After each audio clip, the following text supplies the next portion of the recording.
Hello, everyone.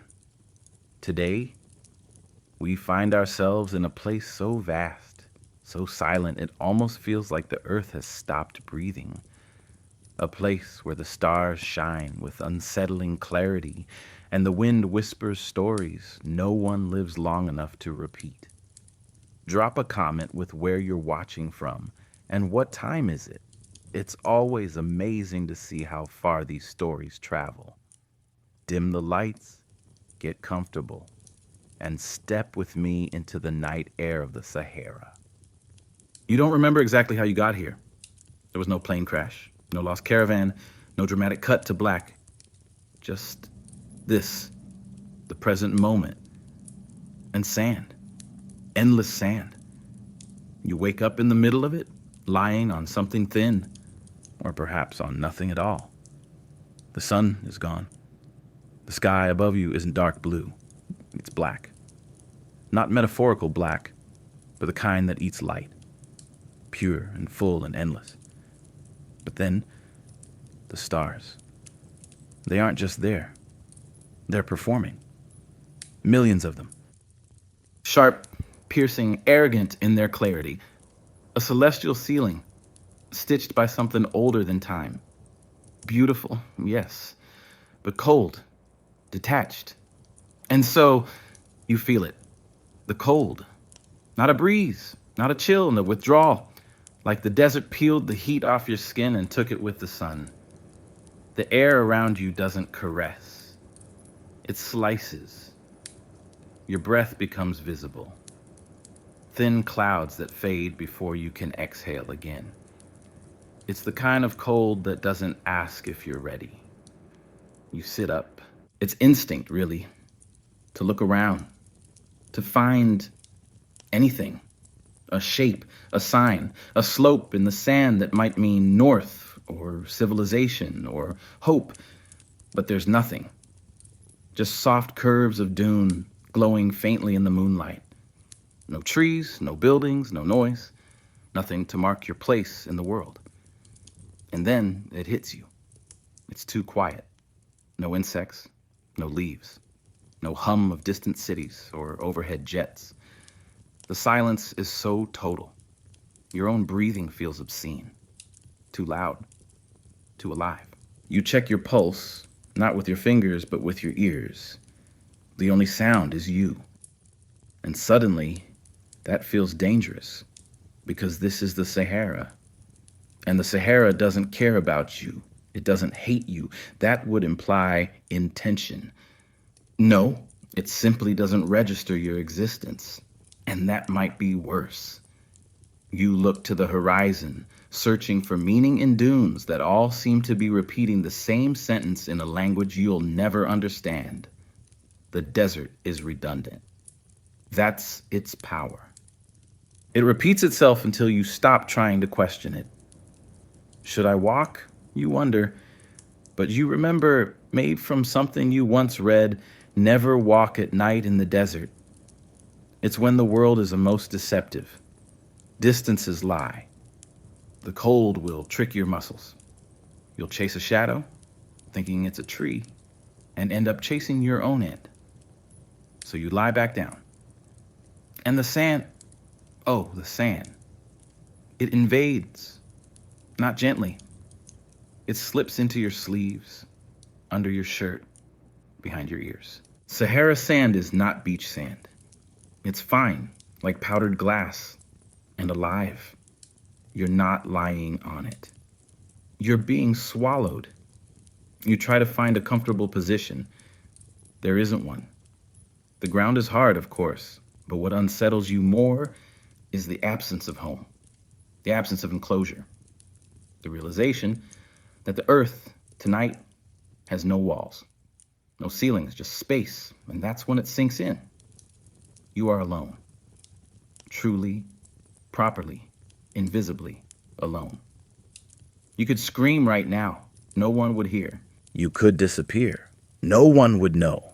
And it's in this moment that you understand. The desert is not about heat or sandstorms or snakes. Those are just the decorations. The true threat of the desert is its indifference. And still, there's beauty. Because as your eyes adjust, you start to see more than you expected. The subtle ridges of the dunes, a faint, distant shimmer, maybe a plant, maybe a trick, but you welcome it because something is better than the endless repetition of nothing. Time passes. You think. You stop thinking. You think again. It's impossible to measure hours here. There are no clocks, no changing sounds. Just your mind, turning inward, playing old memories, spitting out fragments of conversations, cities you miss, voices you didn't realize you needed. Your brain is trying to protect you. It knows you shouldn't sleep. It knows the desert, in its quietness, is not passive. It's still a place, and places have things. Crawling things, watching things. But you're tired. Tired of listening to yourself breathe. Tired of imagining outcomes. Tired of being human in a place that doesn't acknowledge what that means. So eventually, you let go. You accept the sand as your mattress. You accept the cold as your blanket. You accept the stars as witnesses, silent and ancient and probably laughing. And there, in the deep night, you drift. Not into peaceful sleep, but into desert sleep. The kind that arrives not as rest, but as surrender. Just before you fully go under, something moves above. A bird? You think you see wings, thin and sharp, cutting across the stars. A desert raptor, a creature made to survive what you never could. You smile, because even in all this indifference, something still flies. And with that small thought, a flicker of something lighter, you finally let go. You wake again, though you're not sure you ever truly slept. Not in the way you used to. Back in a bed with edges, with a door that closed, with a lamp that could be switched off when dreams arrived. Here, there's no off. The night hasn't ended. Not really. It's changed in tone, maybe, but not in kindness. The stars, impossibly, seem even sharper now, brighter, and somehow closer, like they've spent the last few hours slowly leaning down. You sit up slowly, muscles stiff from cold and stillness, from fear wearing the costume of silence. And you look up, and still up, because that's what it means to be here, in the Sahara at night. You don't just lie beneath the sky. You lie beneath the sky, the unfiltered, unapologetic sky, the one that isn't washed out by light pollution or framed by architecture, the sky that cities forgot, the sky that ancient civilizations used to read like scripture. Here, the stars don't twinkle like decorations on a calendar. They burn, each one a nail in the ceiling of nothingness. Each one a reminder of how small you are and how little that seems to matter. You thought it would feel freeing, didn't you? All this space, all this openness. You thought your lungs would expand, that your soul might rise to meet the cosmos. But no, what you feel isn't freedom. It's weight. The weight of being seen by something that doesn't care. The weight of knowing there are no ceilings to protect you, no walls to hold you, no fluorescent light bulbs buzzing above your kitchen sink. Just the raw, endless roof of the universe, and you, a speck beneath it, barely daring to move. You breathe in, and even that feels intrusive, because the air here is thin and dry, and it tastes like old stories. Dust from 1,000 years ago, carried by wind from places you'll never know. Sand from Egypt.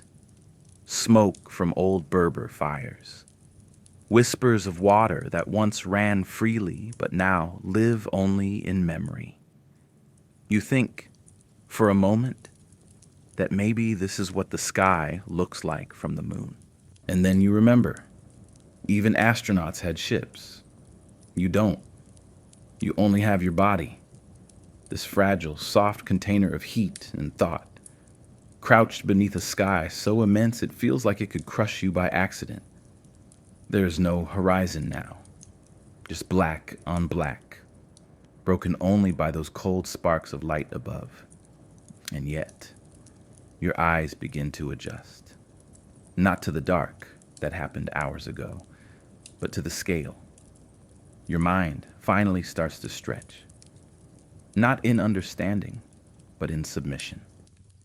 You stop trying to measure the sky. You stop trying to compare it to things you know. You let it be.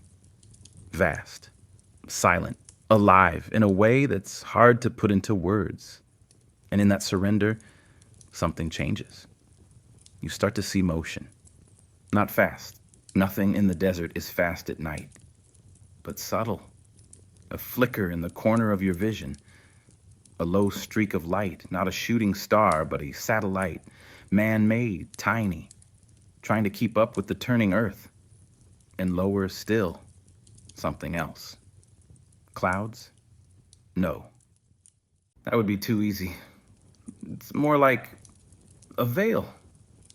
A brush stroke of wind shifting the finest particles of sand in the air above the dunes, like mist caught in a slow dance. You'd never notice it if you weren't this still, this open. You exhale, slowly, and realize something you didn't expect. You're not scared. Not anymore. The terror that visited when you first awoke, when the night bit at your skin and the silence shouted, it's gone. Not because anything changed, but because you did. You've begun to belong, not to the desert, that would take lifetimes, but to this moment, to this exact point in space and time where no one is looking for you. No one expects you, and nothing needs your approval. There's peace in that. The danger is peace, yes, but peace, all the same. You stretch your legs carefully. Muscles ache. Your lower back protests. Your knees crack like branches. But it's movement, and it's yours. You stand, wobbly but upright. And you look again at that sky, still there, still watching. And now, you dare to meet its gaze. It's beautiful.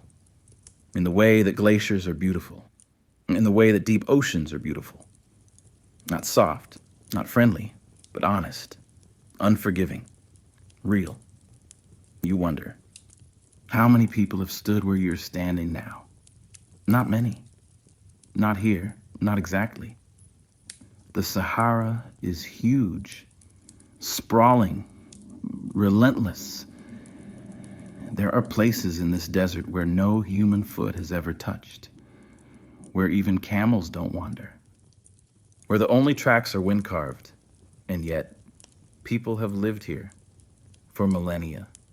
Not tourists, not wanderers like you, but survivors, nomads, the people of the stars, the Tuareg wrapped in indigo, the Amazigh moving with the rhythm of the sand, tribes that don't just endure the desert, they understand it.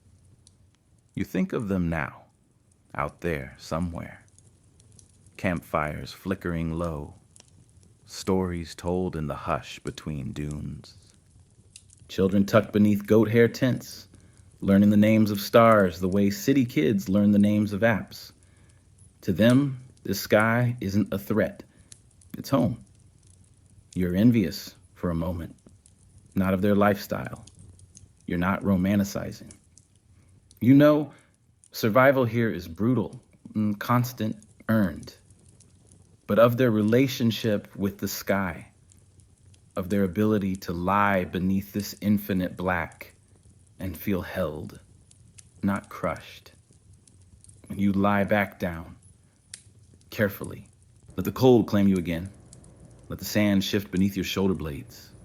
and you keep your eyes open, just watching. Star after star, blinking in its own rhythm. And for the first time, you realize you're not lost. You're not found either. But you are here, exactly here. And for now, that's enough.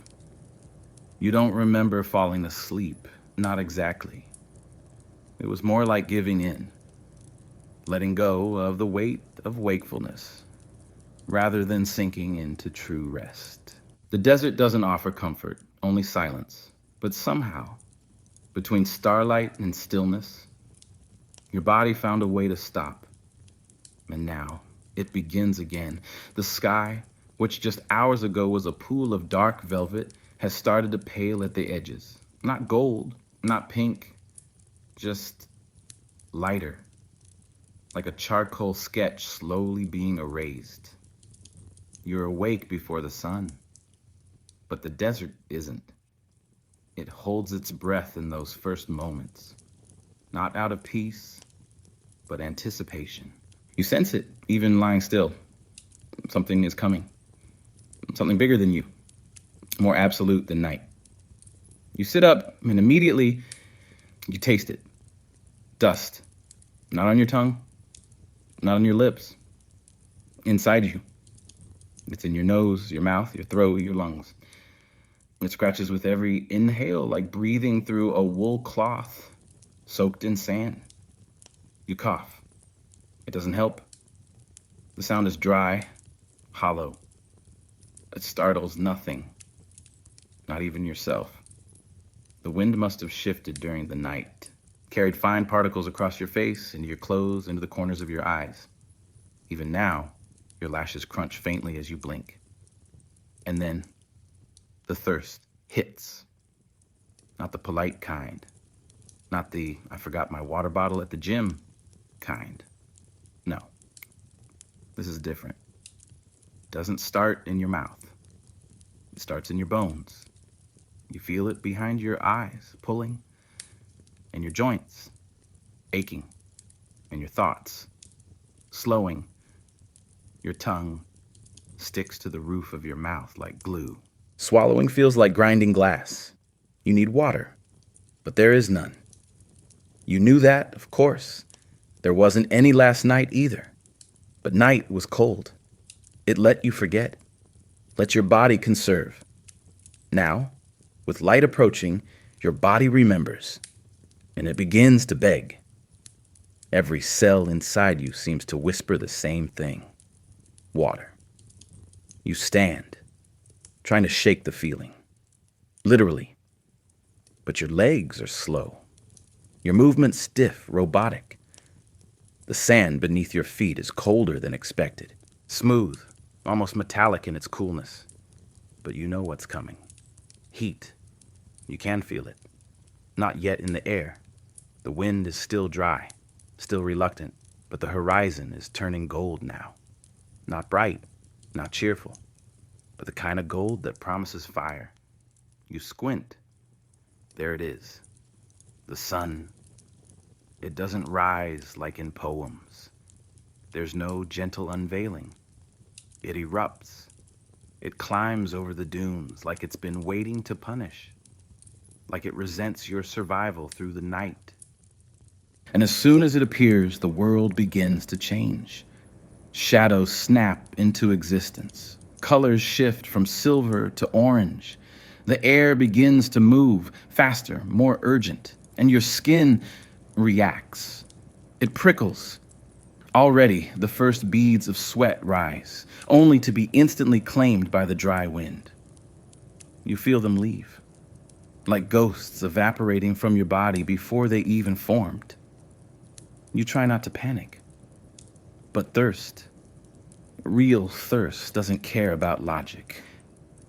It's primal. It narrows your focus. You stop caring about direction or time or safety. All you want is a sip, just one. You picture it.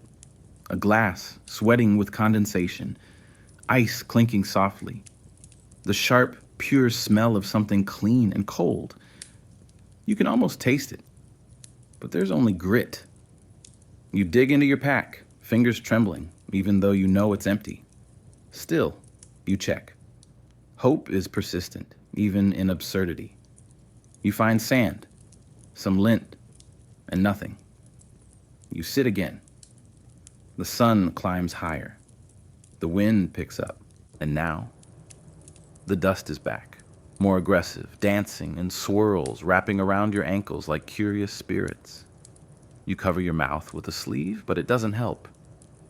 The fabric is already dusted, already part of the desert.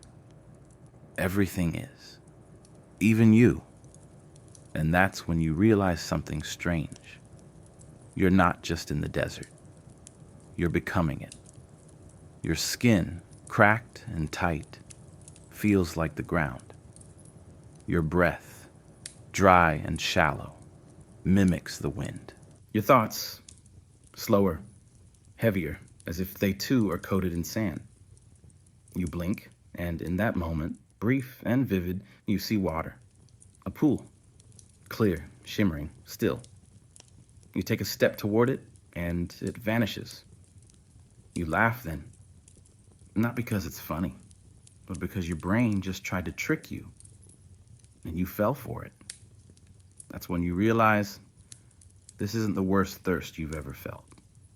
This is the beginning of something worse. The thirst that leads to doubt, to confusion, to mirages. And the desert loves those. It doesn't need to hurt you with beasts or storms. It just waits. It watches, and it lets you betray yourself. You sit again. Close your eyes. Try to slow your heart. Each beat is a drum. Each breath a negotiation. And you remember something. Maybe from a documentary. Maybe a line from a forgotten book. People don't die in the desert just from thirst. They die from moving while thirsty. So you don't move, you wait. And while you wait, the sun rises higher. And the sky, once a canvas of stars, becomes a dome of relentless blue.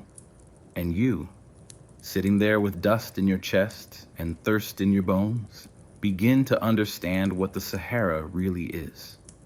It's not just heat or sand or silence. It's time stretched, suffering simplified, a mirror held up to the limits of being human.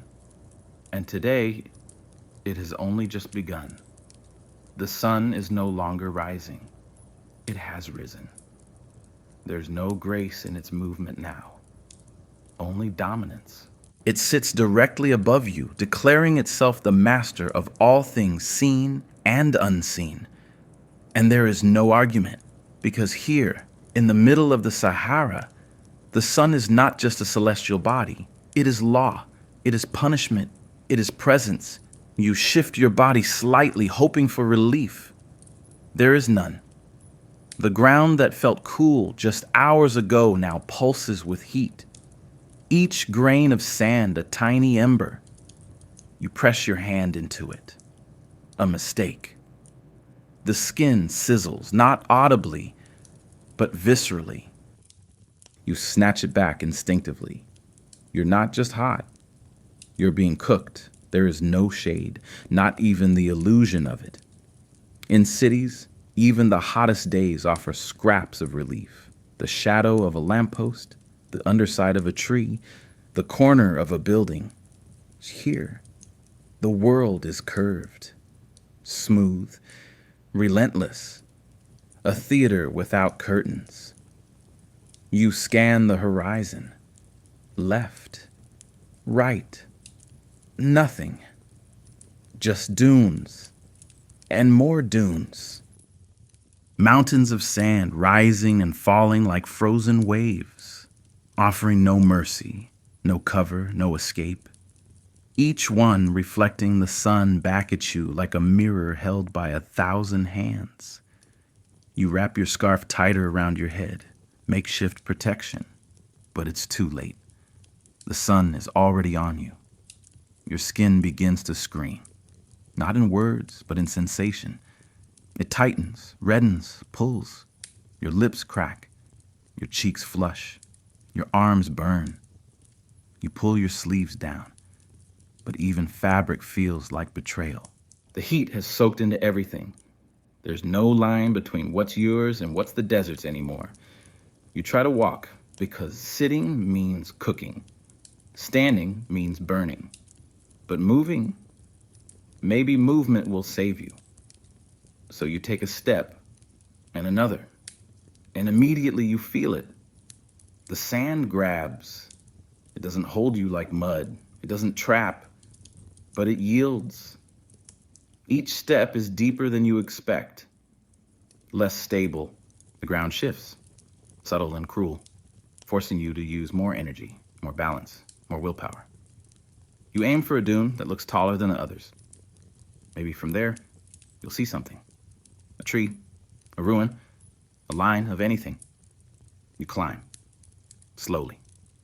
Your boots sink, your thighs burn, your breath shortens. The sun watches. It doesn't move, it waits.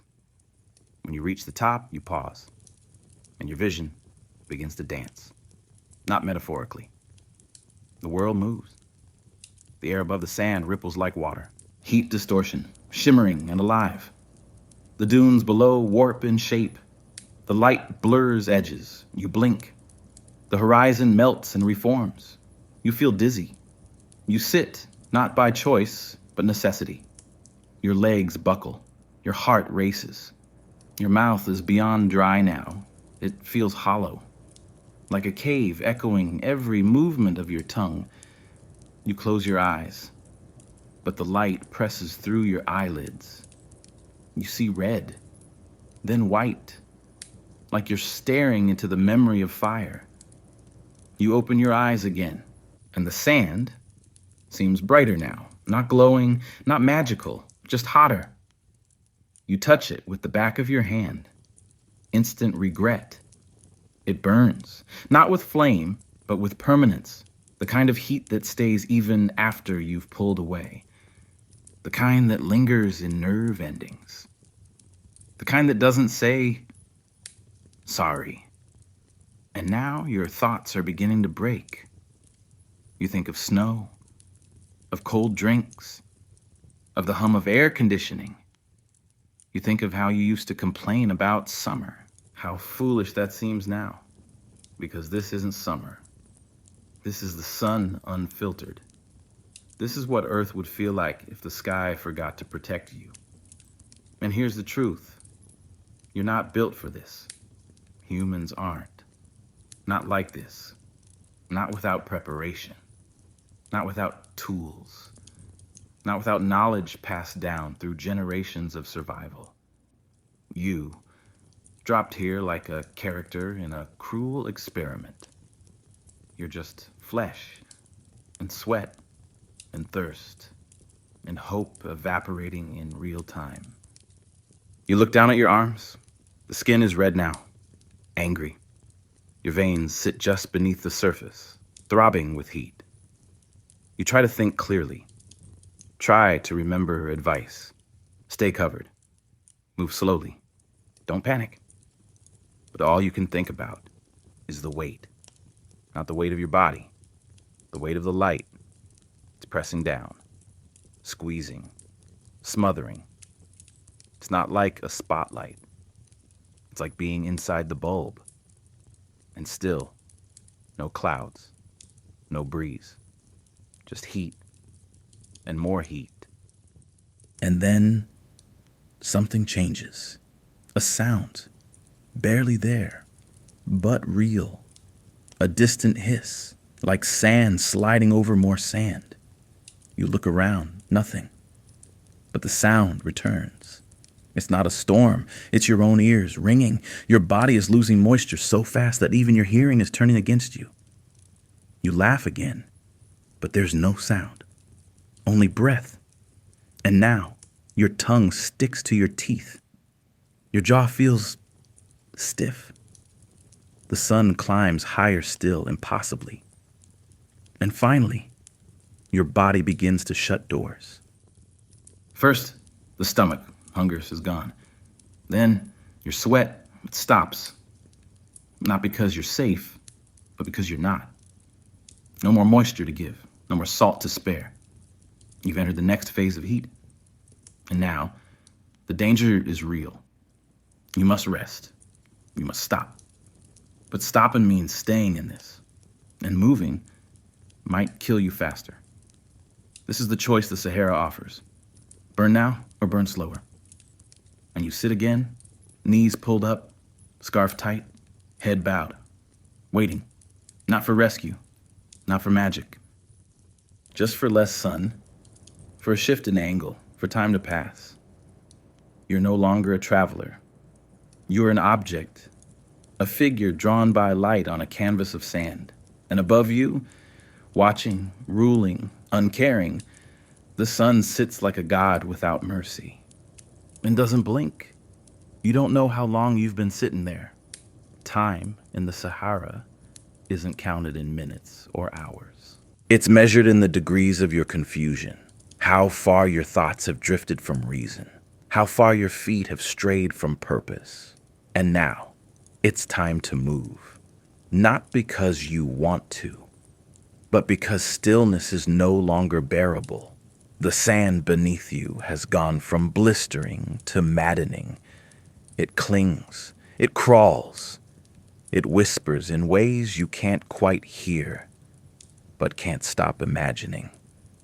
So you rise, carefully. Your body's reluctant, stiffened by dehydration, by heat, by something more primitive. The mind's quiet warning.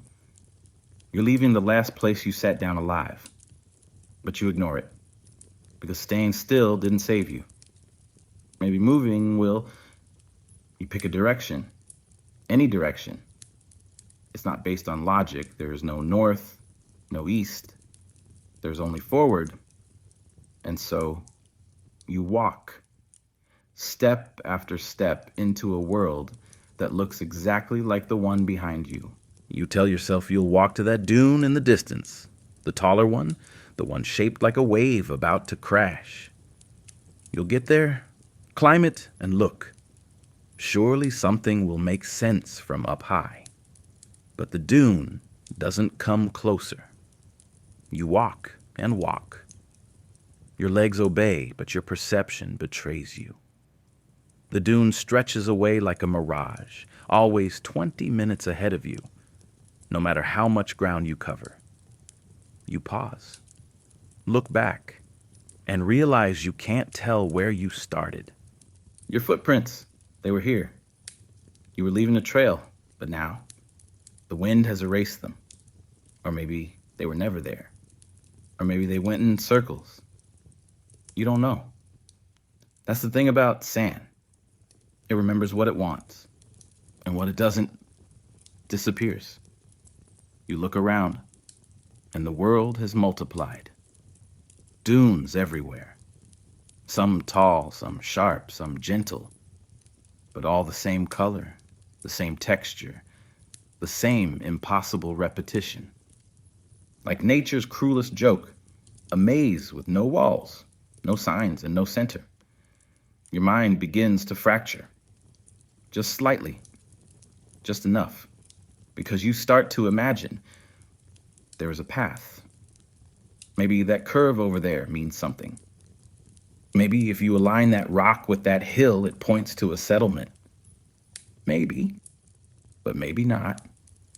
You feel your grip on reality loosen, not because you're losing your mind, but because your mind no longer has anything to hold. No patterns, no landmarks, no logic. Only dunes, only heat, only the relentless hum of your own thoughts filling the vacuum. You keep walking, climb a rise, slide down the other side, and then again, and again, until your knees begin to buckle, not from exhaustion, but from confusion, from the effort of pretending there's direction when there isn't. You pause again. Take a deep breath. Close your eyes. And for a moment, you pretend. You pretend you're on a beach, that the sand is playful, that the sun is warm, not punishing, that somewhere nearby, Someone is selling fruit under an umbrella, that you'll walk a little more and hear laughter. But when you open your eyes, the world is still the same, still wide, still endless, still unknowable. You scan the horizon once more, but something has changed. Not out there, in you. You no longer trust what you see. That dune looks familiar, but wasn't it on your left earlier? That shadow looks like a tree, but trees don't move. Do they? That sparkle, is it water or is it your own eyes drying from the inside out? You blink hard, try to anchor yourself, but there's nothing to hold on to. Not visually, not emotionally, not mentally. You start talking out loud, not to call for help, there's no one to hear, but to remind yourself that you exist. Your voice sounds foreign, distant, too soft. The desert absorbs it before it can bounce back. No echo, no affirmation, just sand, more sand, and heat.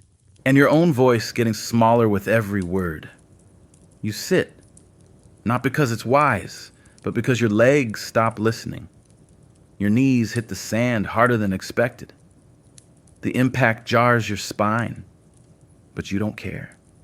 You close your eyes. Try to remember maps. Try to remember how far the Sahara stretches. Thousands of kilometers. Across countries. Across time. A place so big it has swallowed empires. And you, with no compass, no guide, no reference point. You are simply lost. Not dramatically, not tragically, just lost. In a quiet, ordinary way. The kind of loss that feels like floating in space, only there's gravity here, and heat, and the slow, grainy pressure of a landscape that will never bend to your needs. You lie back, let the sand hold you, and you realize you've been walking inside a loop. Not a physical one, a mental one. The same thoughts, the same fears, the same dune, again and again. Because in the desert, repetition is the truest form of terror. You don't need monsters here. You just need sameness. A world where every step looks like the last. And that's when you start to forget what direction even means. The sand beneath your feet is still warm, not with the heat of the day, but with something older, something deeper. You sit up again. The dizziness has passed. Or maybe it's just woven into your thoughts now. A background hum you've stopped noticing. You press your hand into the sand. It gives, softly. But this time, it doesn't feel empty. It feels full. Like a page already written on. Like a surface that's held too many stories to ever truly be blank again. And you realize something. You're not the first person to walk here. Not even close. This isn't your desert. It never was. You're a visitor, and a late one at that. Your thoughts slow. Not from fatigue this time, but from something more sacred. The weight of memory. The realization that beneath every dune lies a version of someone else. Someone who walked this way long before you ever imagined it. You look at the sand again and try to imagine the footprints that came before. They're not visible now. The wind has taken them, but you can feel them. Thousands of years of them. Traders, merchants, slaves, nomads, pilgrims, survivors. Their stories didn't vanish. The desert took them in, covered them, preserved them in silence. Not out of kindness, but because the Sahara forgets nothing. It only hides. You close your eyes, and you begin to see them. The caravans first. Long, slow-moving lines of camels, each step measured, each sound muffled by sand. Bells on their necks. Men wrapped in flowing indigo. faces obscured, eyes sharp, carrying salt, gold, spices, stories. They knew how to move here, not by compass, by memory, by stars, by wind, by instinct passed down from mothers and fathers who walked before them. They didn't rush. They didn't question every dune. They belonged to the rhythm of this place. You, sitting here sweating and uncertain, are the outsider. They were home.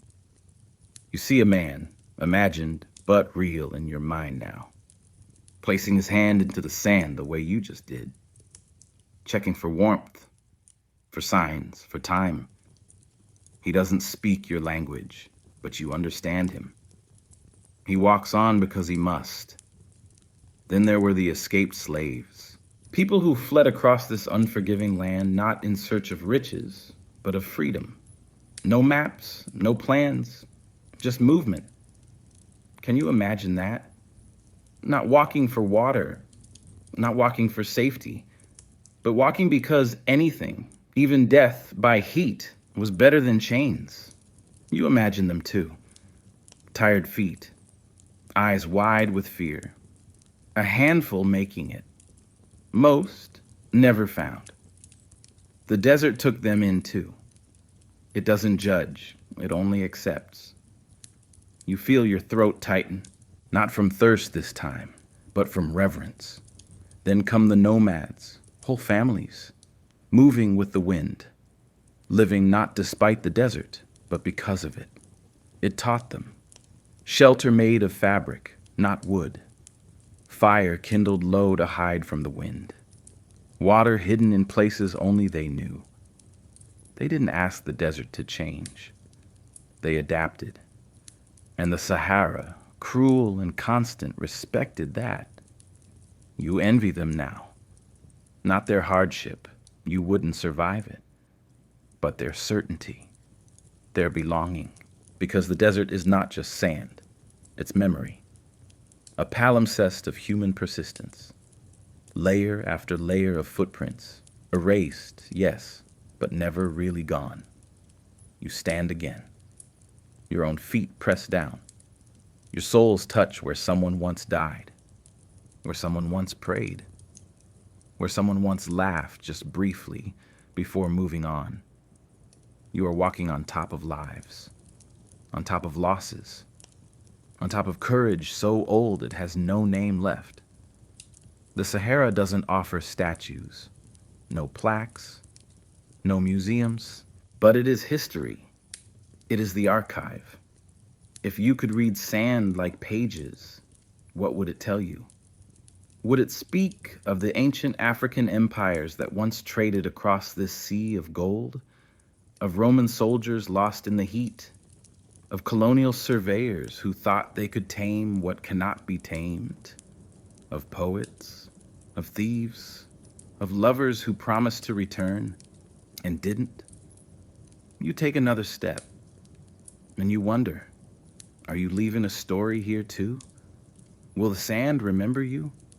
Not your name, not your language, but the shape of your panic, the rhythm of your breathing, the heat of your body as you collapse, not in death, not yet, but in awe, because the Sahara isn't empty.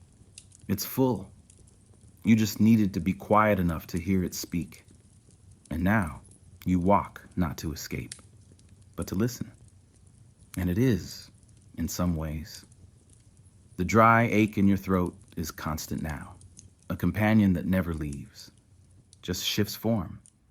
But you were prepared for it, at least in theory.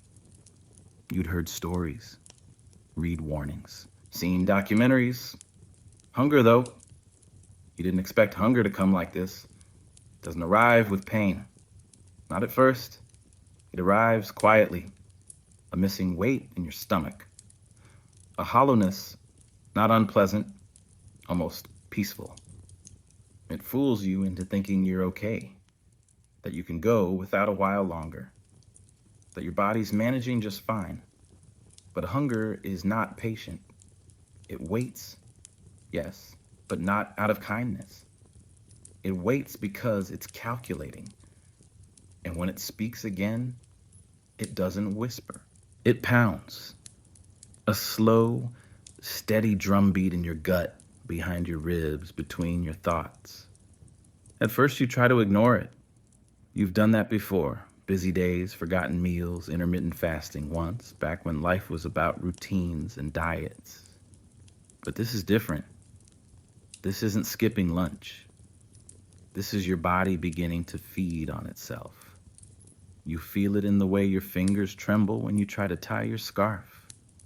You feel it in the blur creeping into your eyes. You feel it in the way your thoughts start to wander without purpose, not because you're distracted, but because your brain is rationing itself, choosing which functions are necessary and which can wait. It's strange how your body adapts. First, it burns sugar. That's gone already. Then it burns fat. You feel that now. A deep, slow draw of energy, like the flame of a candle lowering itself to survive. Soon, if this continues, it will burn muscle, including the ones you use to walk, to think, to breathe. You pause again. Kneel in the sand. Let your hands rest on your thighs. Your stomach contracts, not violently, not yet, but insistently. A reminder, a signal. You reach into your bag again, knowing what you'll find. Nothing. Some wrappers, maybe. Crumbs too small to matter. You bring one to your lips anyway. It tastes like dust and longing. Your mind does something strange then. It begins to invent food. Not just imagine it, create it in detail. You see a loaf of bread, warm, golden, torn open with your fingers. You smell the butter, melting. You hear the crunch of crust. You taste salt, then fruit, juicy, dripping down your chin. Sticky, bright. You can almost feel it sliding down your throat, soothing, waking you. Your body responds. Your stomach tightens, then gurgles. A protest, or maybe a eulogy.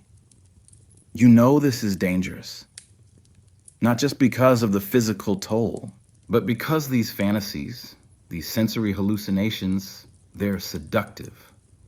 And seductive things in the desert are deadly. You remember reading about men in lifeboats who drank seawater.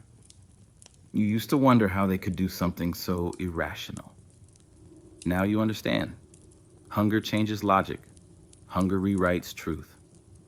You start to see movement in the corners of your eyes. A vendor cart? No. Just wind pushing sand. A bowl of olives? No. Just a cluster of pebbles darkened by shadow.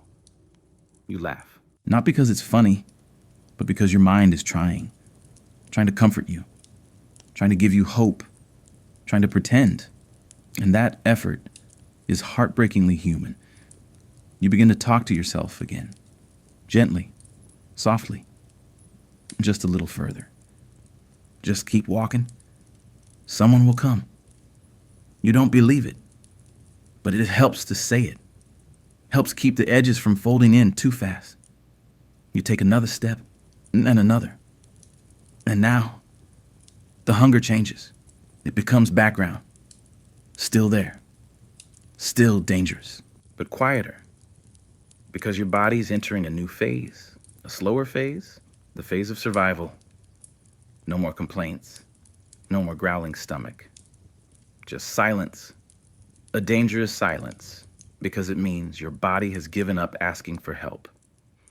And that's when you feel it. A weakness behind your knees. A sway in your balance. You collapse, not hard, not dramatic. Just a soft folding, like a puppet whose strings were cut slowly. You lie on your side. The sand is warm now, not hot. The wind wraps around you like a thin blanket. You close your eyes, and your mind goes somewhere else. A kitchen, your mother's voice, the clink of cutlery, the smell of garlic and oil. You smile, because the memory is real. The food is not. And you know that. But still, it's something. And in the Sahara, even a ghost of something is better than nothing. You whisper to no one, thank you. Not because you're grateful for hunger, but because it reminded you you're alive. Still, for now.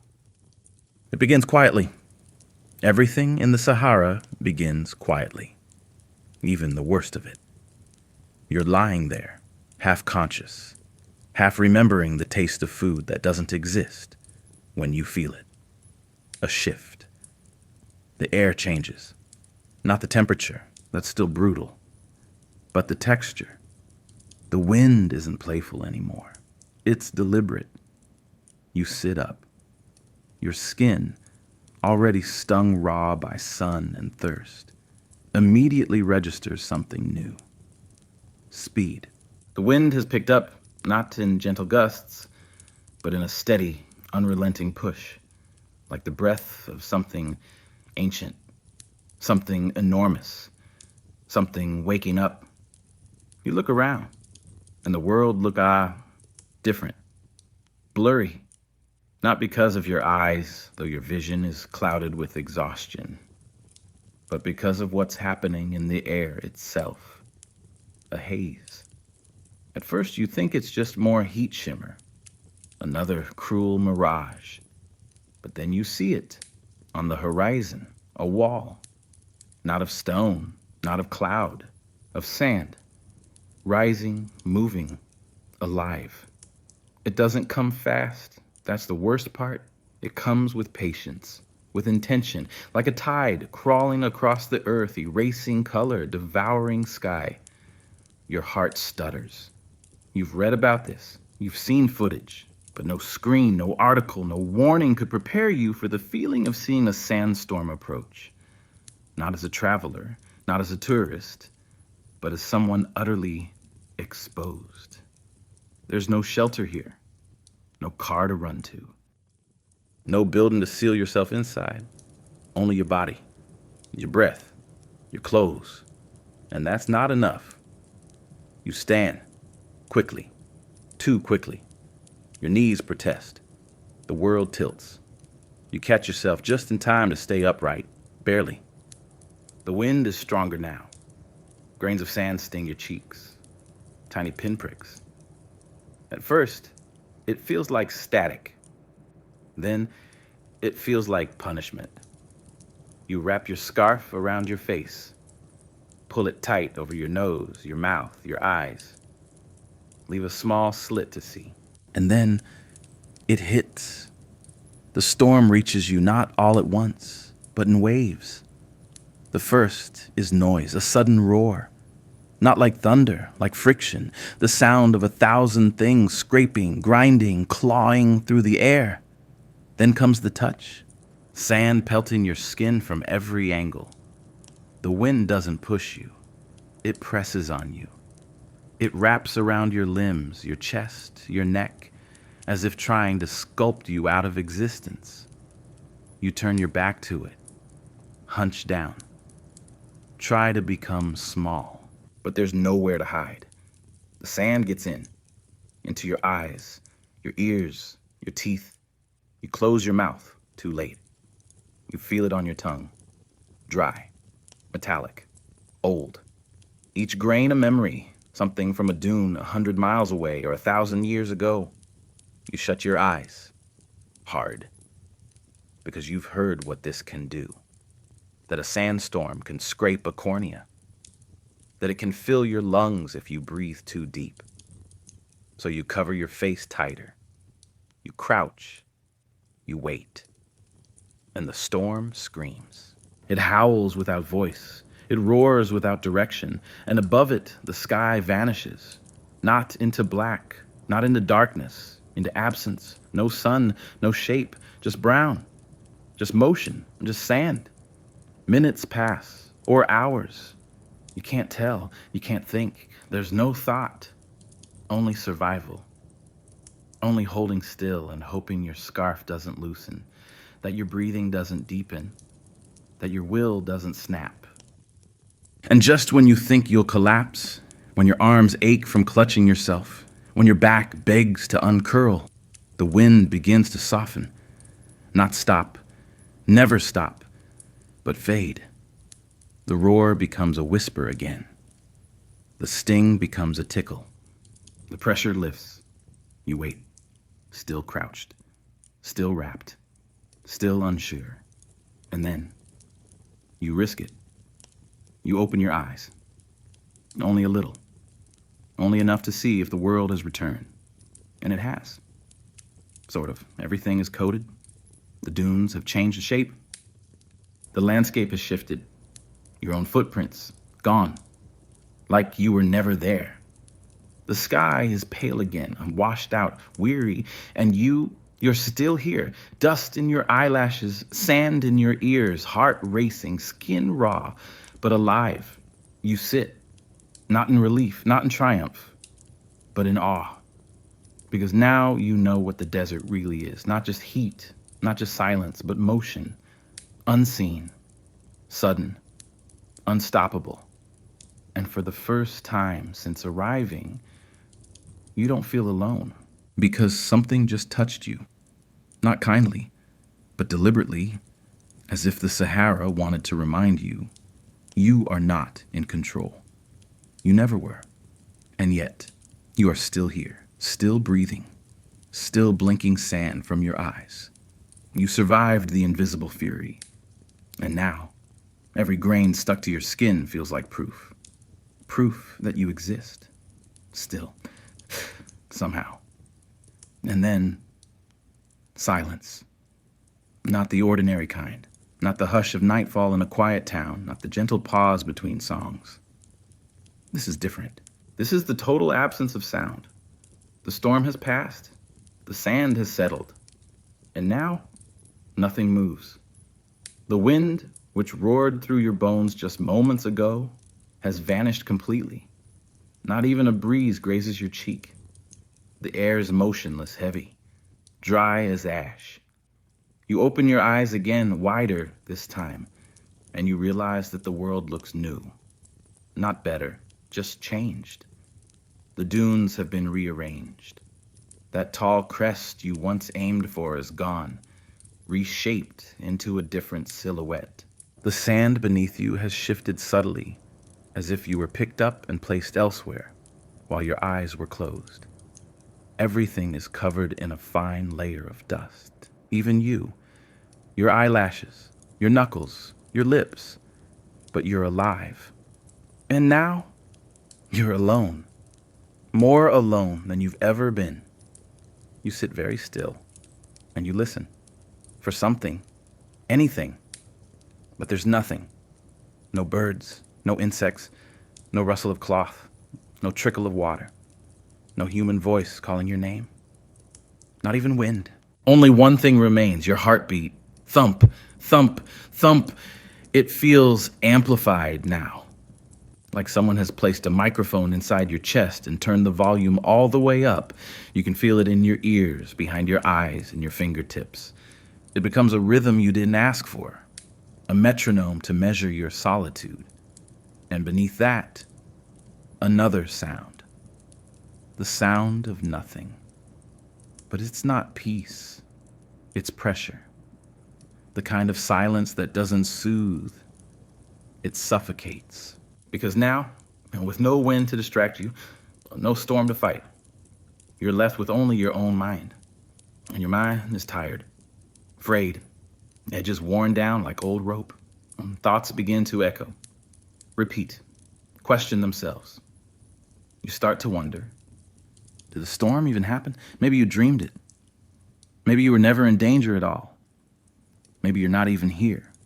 And then you shake your head. Hard. Try to re-anchor yourself. You press your hand into the sand. Again. Just to feel something. Just to prove you're touching the earth. It helps. A little. But the quiet creeps back in. It's not absence anymore. It's presence. A thick, invisible fog wrapping around your thoughts, making every idea slower, heavier. You try to speak, say something, anything, your own name. But the sound of your voice shocks you. It's too loud, Too strange. It doesn't bounce back. No echo. The desert doesn't care to answer. You're a mouth shouting into a sponge. So you stop. Silence is easier, but not kinder. Your ears begin to invent noises just to have something to process. A whisper behind you, not real. A rustle to your left, only your clothes shifting. A drip of water, imagined. You begin to hear phantom sounds, not because you're delusional, but because your brain can't tolerate nothing. It fills the gaps, creates stimuli, because humans were never made for this. Not this level of quiet, not this depth of isolation. You think of monks in caves, hermits on mountaintops, astronauts floating in orbit, and for the first time, you understand them, not as symbols of discipline, but as survivors of silence. This isn't peace, this is noise withdrawal, and it hurts. You close your eyes again, not to rest, but to retreat. Inside your own thoughts, at least there are sounds, memories of footsteps, a laugh you once knew, a kettle boiling in the next room, your own breathing, back when it didn't sound so much like fear. But you let those sounds in, one by one. Build a little orchestra of memory, because out here, there's no music, only the loudness of nothing and the beat of your own body, reminding you that silence in the Sahara isn't absence, it's a test of mind, of patience, of the unbearable weight of stillness. And as the sun creeps higher once again, casting long shadows that move without making a sound, you wait, wrapped in the loudest quiet you've ever known, and you breathe, softly, just to keep yourself company. The sun begins to set. Not quickly. The Sahara does nothing quickly, but with certainty.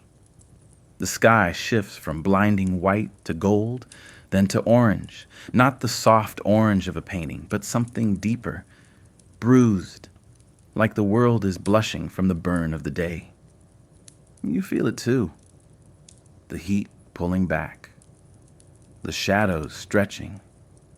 The first breeze in hours rolls across the sand, and for a moment, you breathe easier. But with it comes a feeling, a shift. The kind of awareness that doesn't come from your eyes or ears, but from your spine. You're not alone, not anymore. The desert is changing again, not in shape, but in life. Because as the temperature falls, new things wake up. Small things, quiet things. Predators, yes, but not the ones you feared. No lions, no jackals, no dramatic roars. What comes now doesn't roar. It scuttles, it slithers, it waits. You sit very still. You've seen pictures. You've read the warnings, the kind written on laminated signs at the edge of trails. But this isn't a warning. This is real. You glance to your side. The sand is moving, or maybe it isn't. Maybe your eyes are playing tricks again. But you know what lives here. Scorpions, small, silent, buried during the heat of day. But now they rise, looking for food and for warmth, and for places like shoes, like sleeves, like curled up sleeping bodies. You pull your legs in, hold your arms close, breathe through your scarf. Every itch feels like a threat now. Every twitch of fabric, every breeze on your ankle, it could be something more. Your eyes scan the ground constantly. You don't have a flashlight. Your fingers twitch toward your pack. You think of checking your shoes, even though you've worn them all day. Still, you tap them, shake them, just in case. Then there are the snakes, desert vipers, small, camouflaged, perfectly adapted to move over sand without making a sound. You've heard stories, how they lie still until something warm brushes past, how they strike not out of aggression, but because they can, and their bite not always fatal, but enough to end your journey, enough to stop you in your tracks. And no one finds someone who stops in the desert. You whisper to yourself, stay awake, just until it's darker. But you know you won't last. The body is tired. The storm, the hunger, the thirst, the confusion, it is stacked inside you layer by layer. And sleep is no longer a choice. It's a demand. You lie down, slowly, carefully, eyes scanning the ground beside you, under you. The sand shifts. You flinch. Nothing. Not yet. You adjust your scarf. Wrap it around your neck. Tuck in every opening. You lie curled like a child. And the fear creeps in. Not loud, not sudden, just persistent. The fear of what you won't feel. That soft brush of something cold on your calf. That sting that doesn't hurt at first. The bite that wakes you only when it's too late. You close your eyes. Try to silence the panic. Remind yourself, not every night brings danger, but you don't believe it. Because you're not in a house, you're not in a tent, you're not protected by distance or locks or screens. You're on the floor of the wild, and the wild is awake. You listen to the sand, to the air, to the sounds too small to name, and eventually your mind begins to drift. Not into dreams, but into a place between sleep and watchfulness, where your muscles twitch without meaning, where your thoughts become fog, where you pray without words that whatever moves tonight moves around you. That the scorpion walks past, that the snake slithers the other way, that you wake in the morning, whole, untouched, still here, still breathing. And the desert, once again, makes no promises. It only waits and watches and lets the night have its turn. You sleep, not deeply, not peacefully, but in the way the body demands when all other choices have been exhausted. Sleep arrives like a thief, not with comfort, but with necessity. It takes you without asking, and for a while, you don't resist. You dream. At first, it's abstract. Colors, shapes, that soft, drifting sensation of falling. And then, water. It begins with sound, a trickle, then a stream, then the soft crash of waves against something solid. Your mouth opens, even in sleep. You see it now? A river, wide, blue, endless. Not a mirage this time. Not dry heat playing tricks, but water so vivid, it feels holy. You wade in, feel it rise around your ankles, cool and smooth. You cup your hands, drink, and drink again. It tastes like heaven, cold, pure, real. You wash your face, your arms, your back. The grit leaves your skin. The fire leaves your chest. Your bones, brittle and hot for so long, seem to melt into ease. And then you wake, mouth open, tongue dry. No river, no sound. Only sand in your teeth. Your lips have cracked in the night. You feel them now, split in thin, jagged lines, tight with salt and sun. You try to swallow. There's nothing. Your throat clicks. It's not pain that wakes you, it's absence. The absence of moisture, of softness, of anything fluid. You close your eyes again, willing the dream to return. But dreams, once interrupted, rarely do. And now that you're awake, you feel it again. The thirst. Worse than before. Not in the stomach, not in the mouth, but in the mind. Your thoughts are dry. Your memories are dust. You try to think of water, to conjure it like you did in sleep. But your brain refuses. It offers cracked tiles, rusty pipes, dried out leaves. No rivers, No oceans, just absence. You remember showers, long, lazy ones, how the water would drum against your shoulders, how the steam would fill the mirror. You remember lifting a glass of ice water to your lips and feeling the condensation drip onto your wrist. But these are no longer comforts. They're torments. Because here, under this sky, in this place, those memories are nothing more than cruelty. You've lost sweat. You've lost tears. You've lost the very moisture that makes up most of what you are. And none of it is coming back. You stare at your arms. The skin is tight. Your fingertips have begun to prune. Not from water, but from lack of it. Your body is pulling from its reserves now.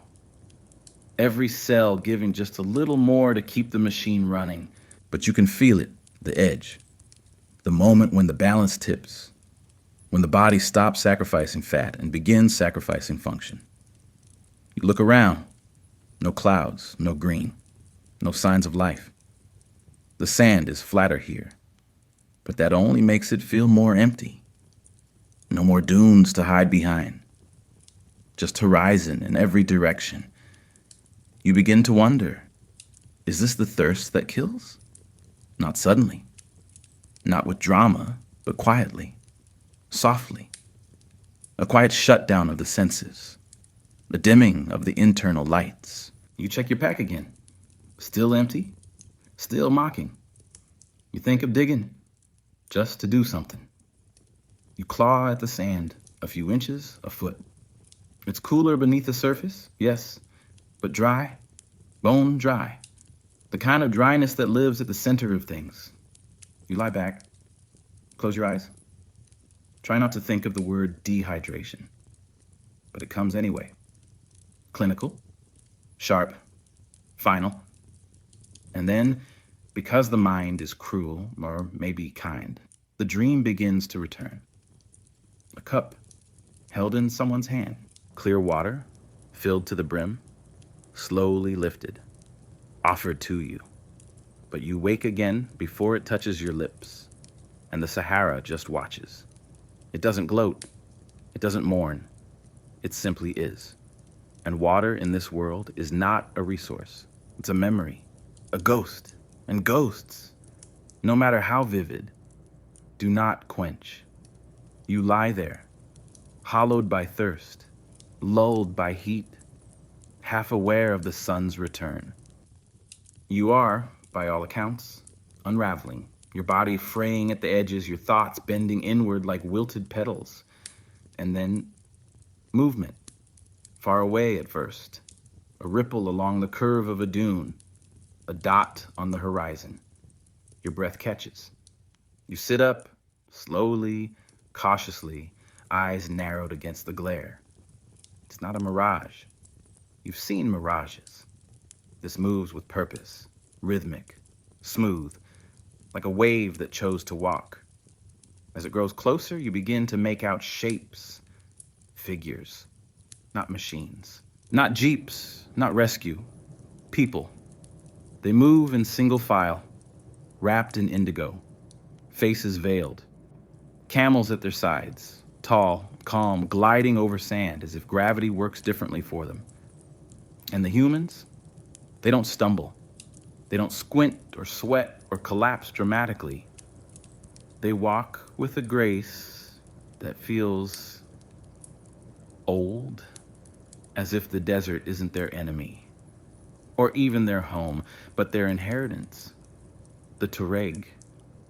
You remember the name, the blue people of the desert, named for the deep indigo of their robes, which stain their skin and reflect the sun like liquid sky. Nomads, traders, navigators of a sea without water. They approach without urgency. Their steps are deliberate, their silhouettes unwavering.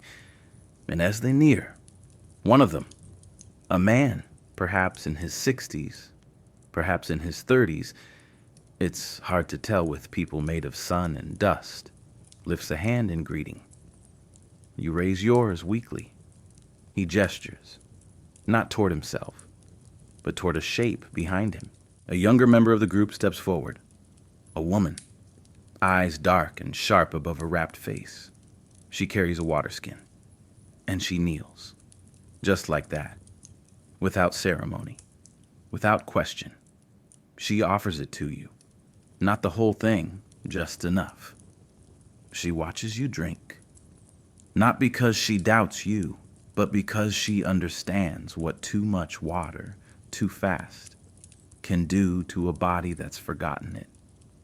You sip, slowly, and it's like your cells exhale in gratitude. You want to speak, to ask questions, to say something poetic, but she only nods, then rises. They don't stay. There's no long conversation, no dramatic rescue, because to them, your suffering isn't special. It's simply what happens when someone enters the desert unprepared. They are not cruel, but they are clear. This is their world, and you are an intruder. You watch them go. Their line stretches again, blue shapes against gold. You see now how they move, not in defiance of the desert, but in harmony with it. They know when to walk, when to stop, and how to read the wind. They know where the dry riverbeds still whisper of water. They don't carry GPS devices. They carry memory, songs passed down like maps, stories that anchor them to the land. You are alone again, but you don't feel the same. You've seen what it means to belong here. Not survive, belong. The Tuareg don't ask the desert to change. They change themselves. Their clothes loose and layered. Their camels, bred for silence and distance. Their minds, trained to read shadows as if they were letters. You realize as the horizon swallows their silhouettes that you're not alone in your struggle. You're just new. And the desert is no place for beginners. It is a language. And you've only just learned the first word. You're walking again now, if you can call it walking. It's more like dragging, a slow, uneven shuffle across the soft, sinking earth. Every step demands more than it should. Your thighs ache, your feet sting, your back curves under weight you didn't know you carried. And suddenly, your clothes, so normal, so unremarkable at home, feel like a cruel joke. Jeans. What were you thinking? Denim, heavy with heat and dust, clings to your legs like damp burlap. Each crease rubs against raw skin. Each seam feels like a knife. You can't roll them up. The fabric is stiff, soaked with sweat, and then dried stiff again by the desert's kiln. Your shirt is soaked at the collar, stained at the chest. Your socks have formed a kind of second skin, one made of salt and sand, itching in every motion. Your boots, once sturdy, now feel like anchors, designed for mountains maybe, or city streets. Not for this, not for terrain that moves under you, that gives with every step, that swallows effort and offers nothing in return. And your backpack, the straps bite into your shoulders. Its weight isn't the problem. It's the design. Too tight, too insulated. The fabric doesn't breathe. The zippers burn to the touch. The contents are disorganized, useless now. The desert, you realize, has no patience for bad decisions. It doesn't care that you bought gear. It doesn't care that your boots were expensive. It doesn't care about brand names or performance fabrics or marketing that promised rugged durability. It cares about function, breathability, protection, and rhythm. Not just of clothing, but of being. Your body itself, your posture, your pace is all wrong. You move like someone still trying to beat the heat, still trying to win. You're too quick, too rigid. You don't flow. But the desert teaches. Cruelly, yes, but effectively. You slow down, not by choice, but because speed hurts. You begin to walk like they do, the Tuareg. Small steps, measured, loose shoulders, knees soft, breath steady. You don't know their language, but your body starts to pick up their vocabulary, and the desert begins to respond. Not kindly, but less violently. Your sweat no longer drips. It clings, evaporates. Your muscles find a rhythm, even if it's awkward. But the clothes still fight you. You imagine linen, light, loose, pale. Clothing that reflects light, not absorbs it. You imagine a robe that billows, creating pockets of air, letting the heat rise and escape. You imagine sandals, not heavy boots, your feet able to feel the texture of the land, not just crash against it. And then, even deeper than the clothes, your body itself, you realize you're not built for this, not trained, not shaped by time and necessity the way desert people are. Your skin is too exposed, your instincts too slow. You haven't learned to drink just enough, to eat when it counts, to move only when needed, to wait. Waiting, it's an art here, one you've never studied. You think back to your life before this, rushing, consuming, always in motion. And now, you've been forced into stillness, forced to rethink the very shape of survival. It's not about effort here. It's about respect. And you haven't earned it. Not yet. The desert can smell it on you. The tourism, the temporary, the arrogance of arrival, and it strips it away. First, the comfort, then the belief that you're in control. And then finally, the illusion that you belong. You take off your boots. Not dramatically, just finally. You dig your feet into the sand. It's still hot, still biting, but better. You let the air touch your skin. Pull your shirt loose, loosen your belt. You look down at your jeans. Dust caked, heavy, stupid. And you laugh. Because sometimes the only thing left to do is laugh at what you thought you knew. And then take another step. Barefoot, broken, but learning. Time is not real here.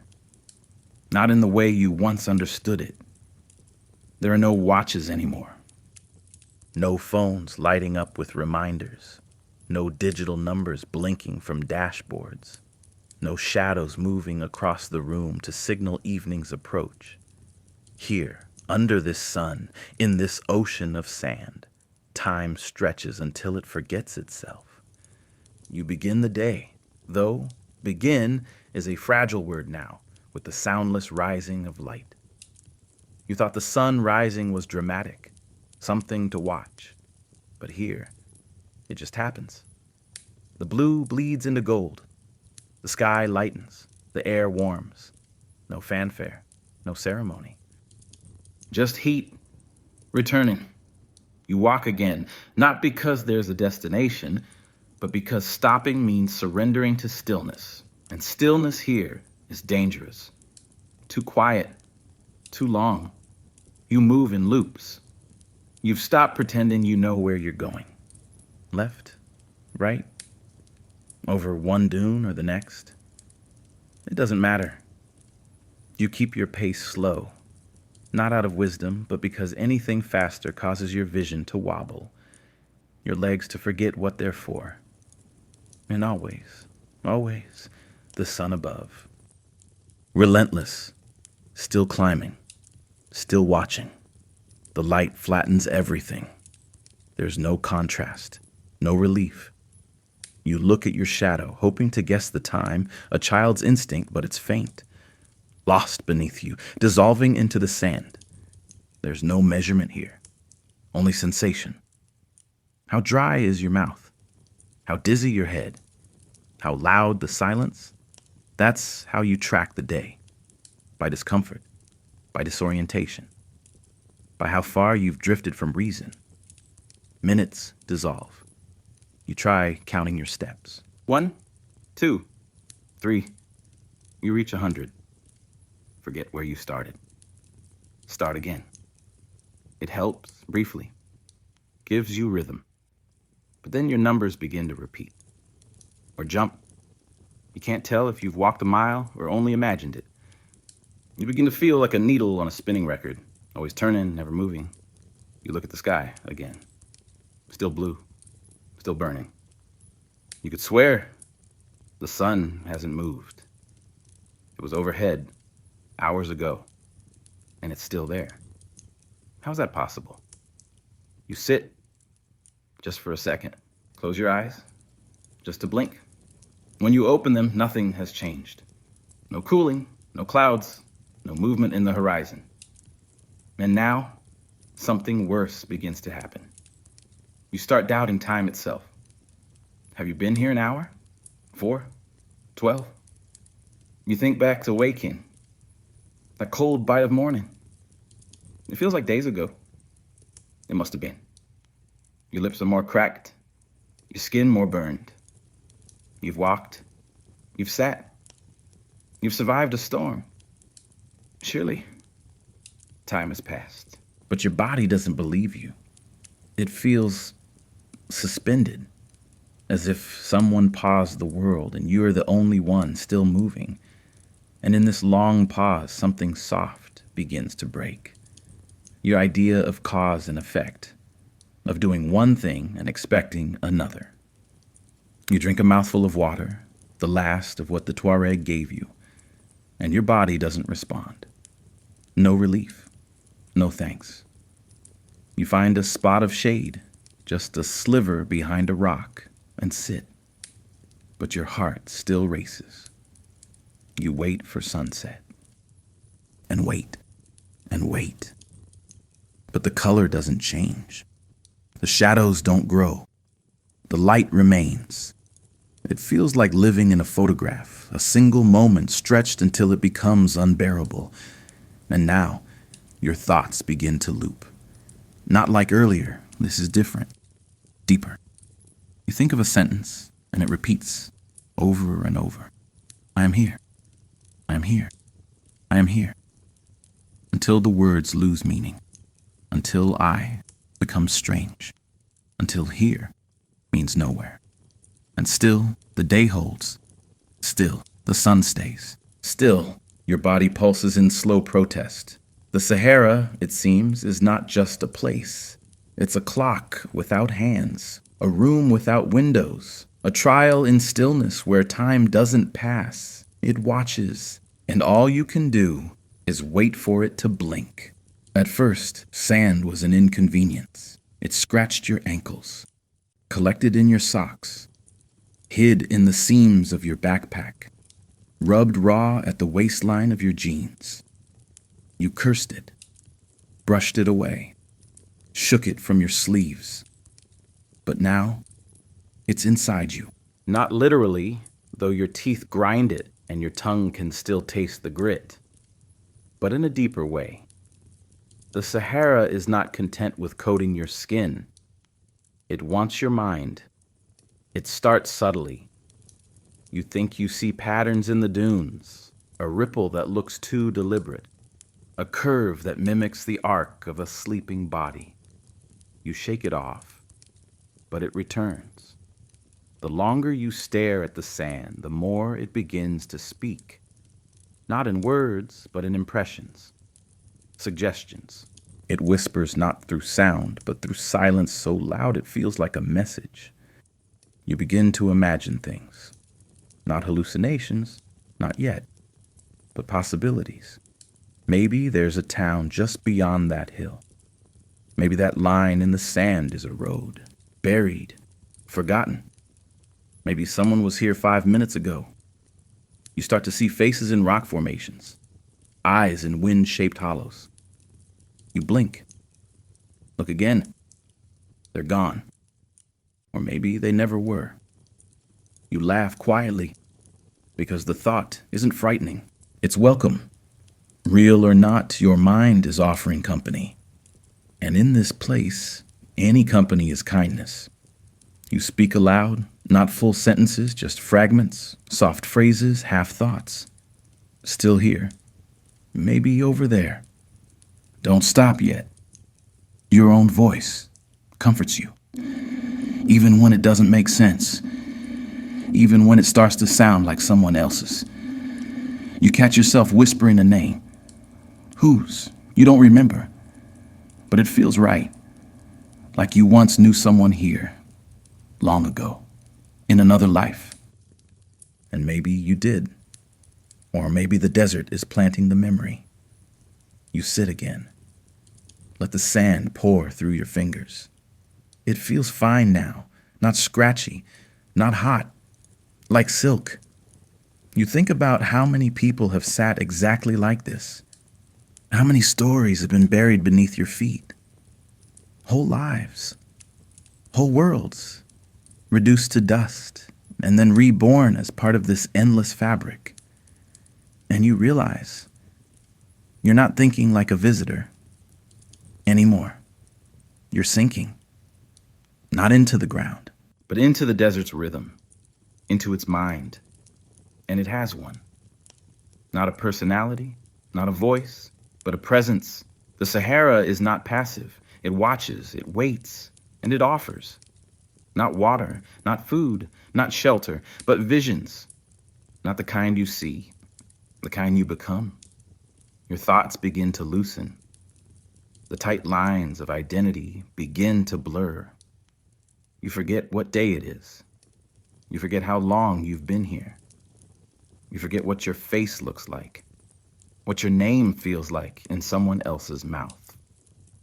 And in that forgetting, there's a strange peace. The desert is inside you now.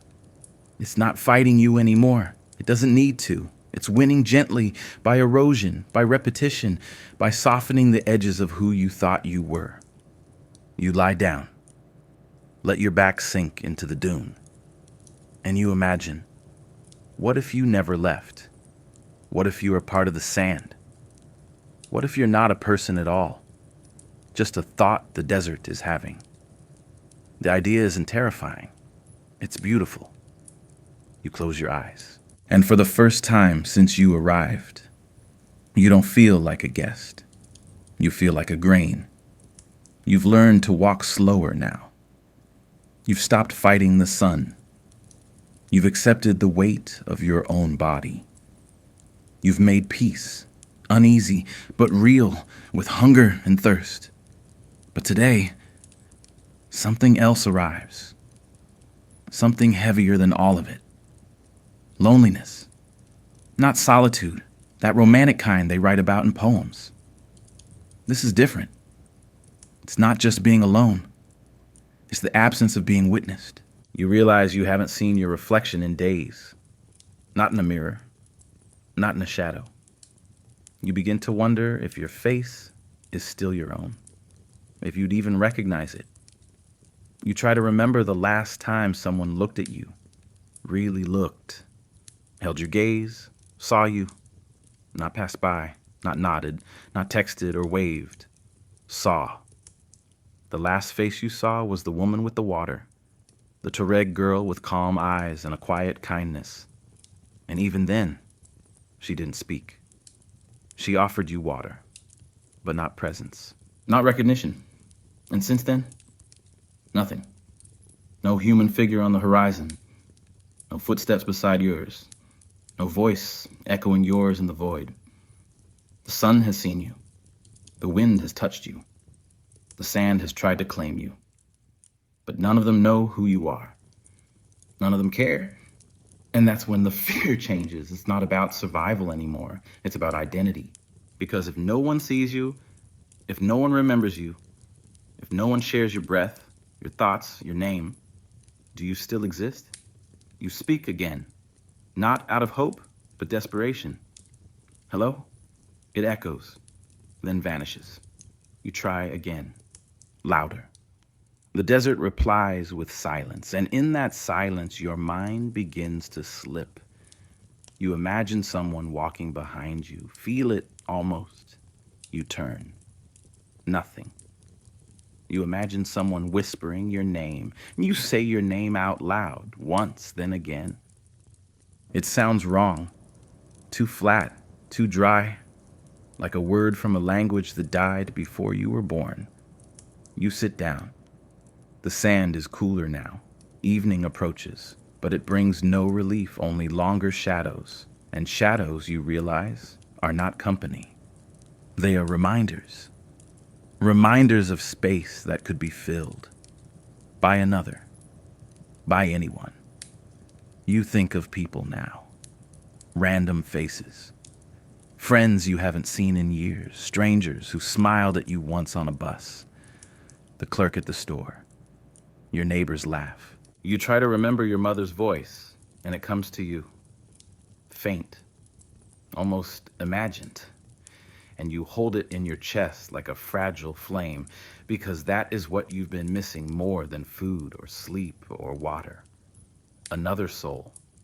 The presence of someone who would see you and say, "You're still here," even just with their eyes. You try to cry, but you can't. Your body doesn't have the moisture, so the ache just builds in your throat, dry, stuck. Loneliness is not loud here. It is total. It is the absence of answers. It is a void that doesn't echo. You lie back again, and for the first time, you wonder if you're already gone. If your body's moving, yes, but the you inside it has drifted away. Up, out, into the wind. And if someone were to find your footprints now, would they know who you were? Would it matter? You close your eyes, and in the darkness behind your lids, you imagine a pair of eyes looking back, soft, warm, human. And you whisper, without knowing why, "I miss you," to no one and to everyone. Because loneliness in the end is not about being alone. It's about not being known. And here, under a sky that never blinks, you are invisible. At first it's subtle. You don't even notice it happening. You've been walking, or what passes for walking now, head lowered, arms limp, gaze distant. The heat has returned, not as a wave, but as a weight. It presses on your back, your shoulders, the back of your skull, like someone invisible leaning closer and closer. And then a sound escapes your mouth. You didn't mean to make it.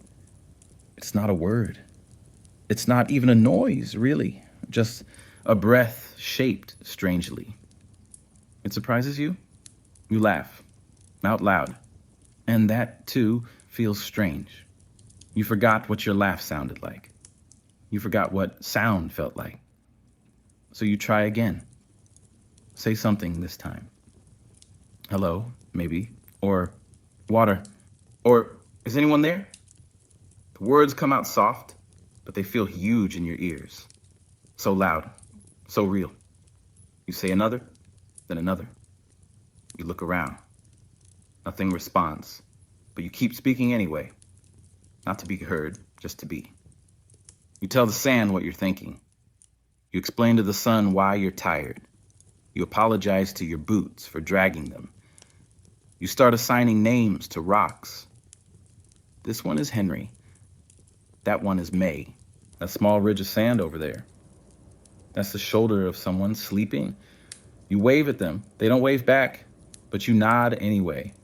You feel a giggle rising. It tickles. You try to swallow it, but it comes out anyway. You laugh. Louder this time. You laugh at nothing. At everything.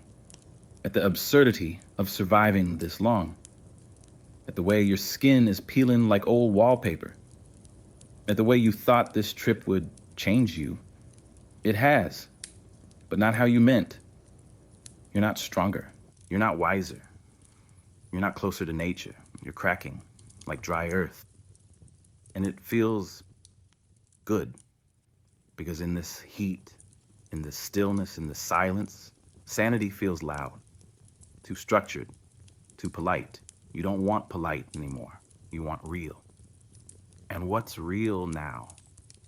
This moment, this emptiness, this giddy, sharp-edged clarity that comes when the mind lets go of its rules. You talk to the sky, tell it you're not scared anymore.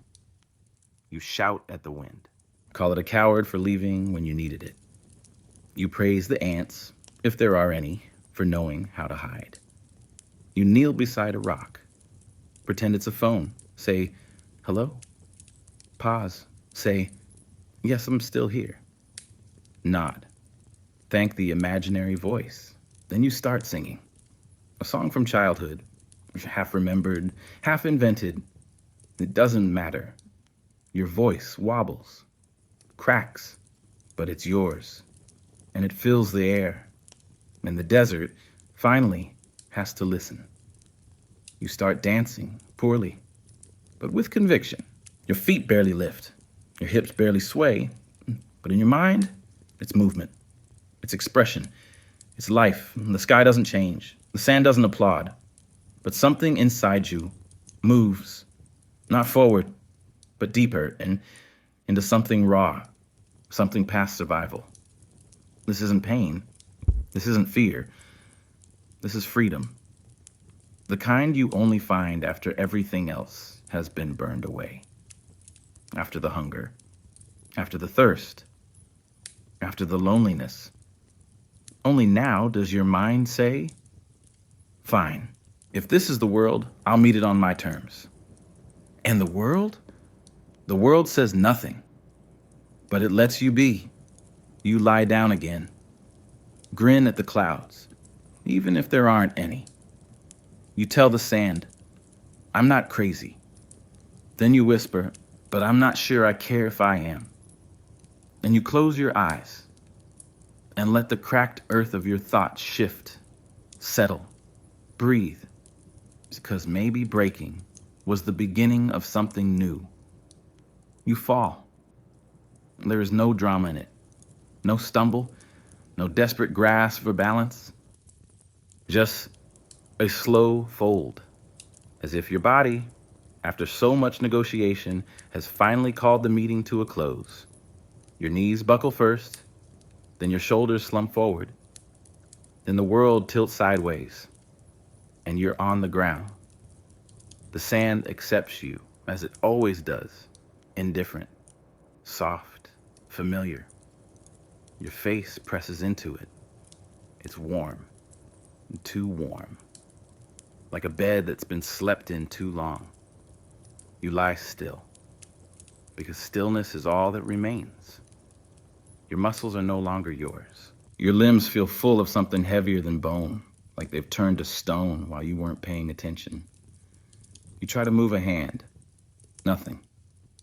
You try again. The fingers twitch, barely. Enough to know you're still in there. But that's it. Everything else has gone quiet. The body is tapped out.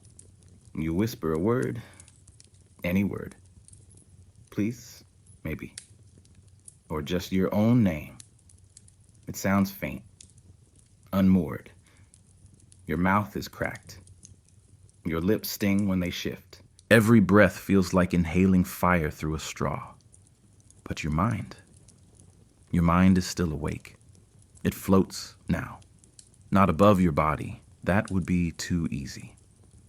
It floats around it, like a ghost pacing outside its own house, unsure whether to knock or flee. You dream, even while awake. You see a helicopter, a tent, a bottle of water pressed into your hand. You see someone's face, soft with concern, eyes squinting in relief. You imagine the touch of a damp cloth to your forehead. You imagine being lifted, carried, saved, and your body doesn't believe any of it, but your mind still wants, still hopes, still waits. You stare up. The sky is too bright to look at. Even with your eyes half closed, it burns. Look, there are no clouds, no birds, no shapes moving toward you. Just light, relentless, mocking. The desert doesn't come to check on you, doesn't kneel beside you, and it doesn't ask if you're okay. It simply continues, as if your collapse was just another minor event. And maybe it is. To the Sahara, you are no more significant than a stone rolling down a dune. You know this now. You feel it. And still, you dream. Because the spirit, stubborn and absurd, refuses to give up first. It watches your body shut down. And it waits for something, a shift, a miracle. Even now, even here, it believes. But the desert, it doesn't respond to belief. It doesn't reward endurance. It doesn't soften at hope. It only measures. And by its measure, you're almost gone. Still breathing?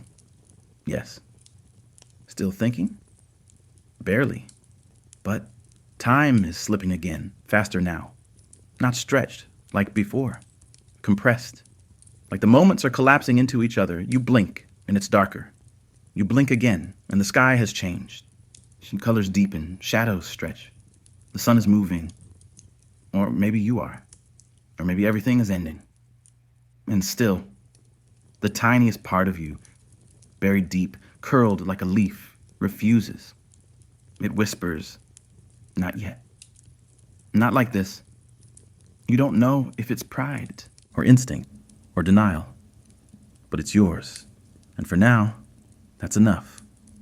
You close your eyes, not to sleep, not to give in, but to gather whatever's left, whatever hasn't burned away. Because even if the body is broken, even if the desert isn't listening, your story isn't finished. And you're still a whisper in the wind. You're drifting. Not in the poetic sense, not the kind of drifting that people speak of when they mean relaxing. No, this is the kind of drifting that comes when the body has surrendered, but the mind refuses to disappear. You're flat on your back, half buried in sand. Your mouth is open, lips cracked and useless. Your arms lie still, one twisted awkwardly beneath your ribs. You feel it faintly, the discomfort, but you don't fix it. You no longer fix anything. Above you, the sky glows with the color of metal left in fire too long, orange fading into copper, copper giving way to bruised purple. A late afternoon in the Sahara, the kind that stretches time like taffy, turning minutes into lifetimes. You're no longer sure how long you've been here. The day has spilled into itself, into your thoughts, your dreams, your fears. Time has melted, and with it, so has the distinction between waking and sleep. And yet, something shifts. At first you think it's nothing, just another illusion, another mirage conjured by a dying mind, a trick of light, a flicker of memory shaped like movement. But it doesn't leave. You blink, slowly. There, just beyond the ridge of the dune you've been watching for what feels like centuries. Something moves. A shimmer, a ripple. It's subtle, barely distinguishable from the heat waves that dance perpetually in the distance. But then, it repeats. Again. And this time, it's unmistakable. A figure, human-shaped, walking. Your eyes strain to focus, but they are crusted with salt, burned by sun and sand. Vision is a privilege now, not a sense, but a fleeting gift. Still, you see it. Someone is coming. Not quickly, not with panic or urgency, just coming. Step after step, deliberate, rhythmic, fluid. You blink again and the figure is closer. Too close. As if they moved through distance like it was water. Their silhouette is long, wrapped in fabric. Blue? Indigo? Maybe black? You can't tell. The light deceives. They're draped head to toe as though sculpted by the wind itself. A cloth hides their face, only the eyes visible, if those are eyes. They say nothing, not yet, and you can't say anything back. Your throat is a desert inside the desert. You try to raise your hand. It moves, barely. A finger twitches, that's all. But it's enough. The figure notices. They alter their direction slightly, a slow arc, like a comet curving toward its destined fall. They approach. You want to cry, but you have no tears. You want to speak, but the language is buried under layers of fatigue and silence. So you lie still. You feel them more than see them now. A presence, real or imagined. It doesn't matter. What matters is the feeling.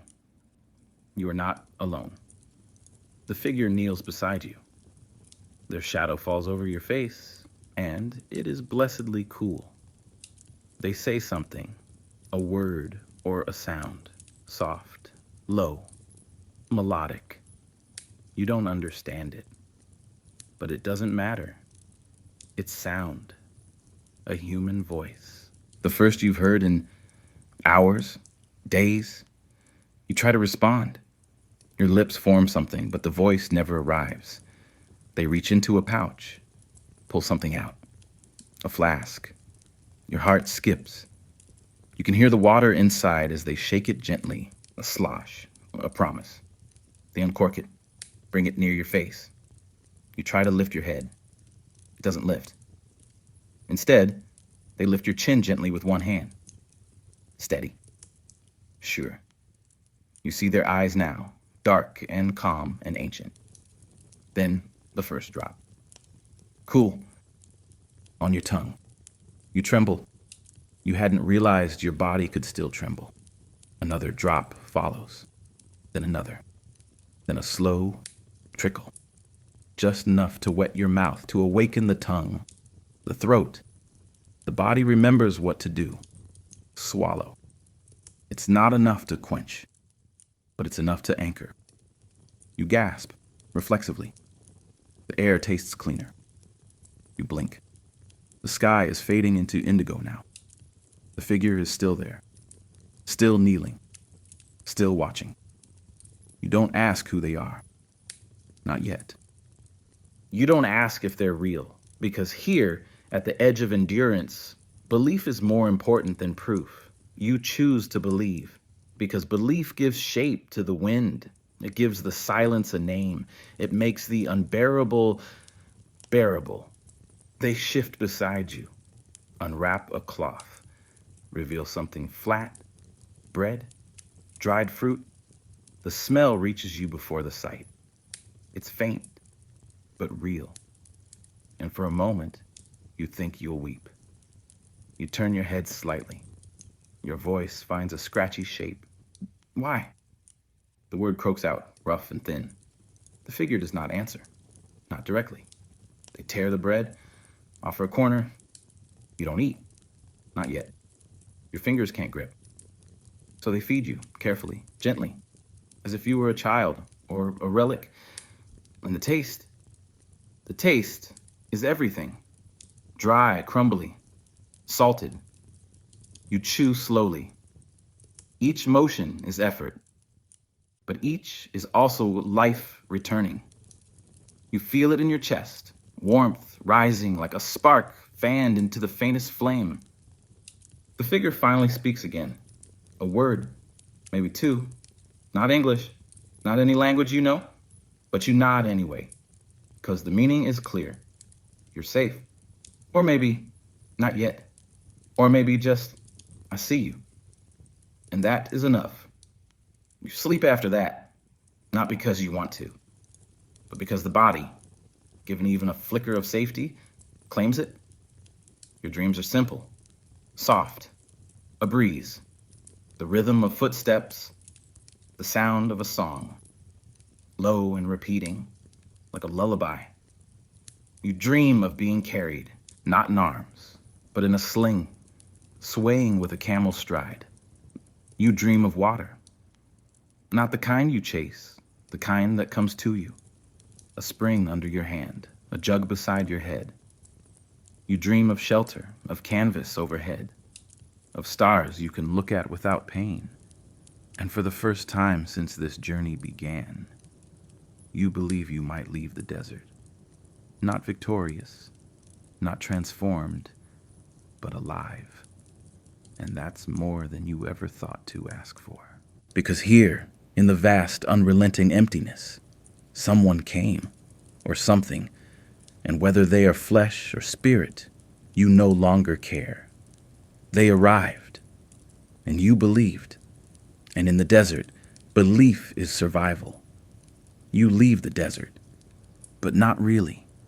The moment you cross its edge, whatever that means, if it even exists, something inside you hesitates. Your body is moving forward, yes. You're eating again, drinking, walking with strength, sleeping with fewer interruptions. But a part of you lingers, as if your shadow didn't follow, as if it decided to stay. You remember the journey out, only in fragments.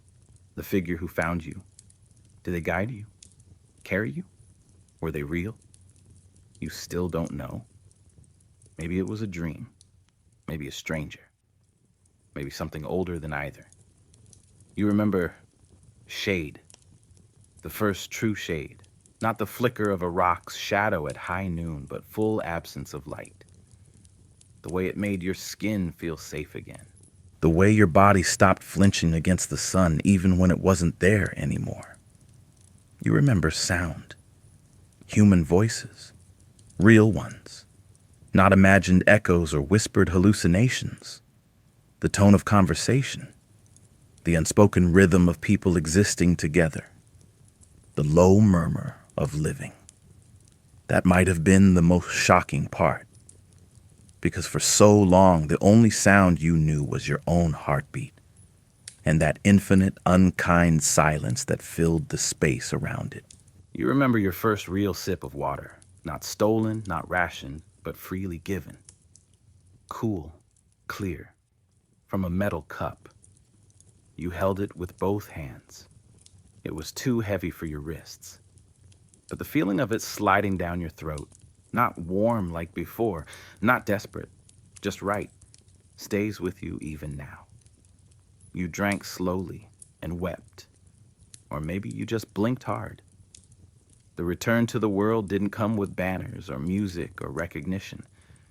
There was no crowd, no welcome, no applause. Just a room.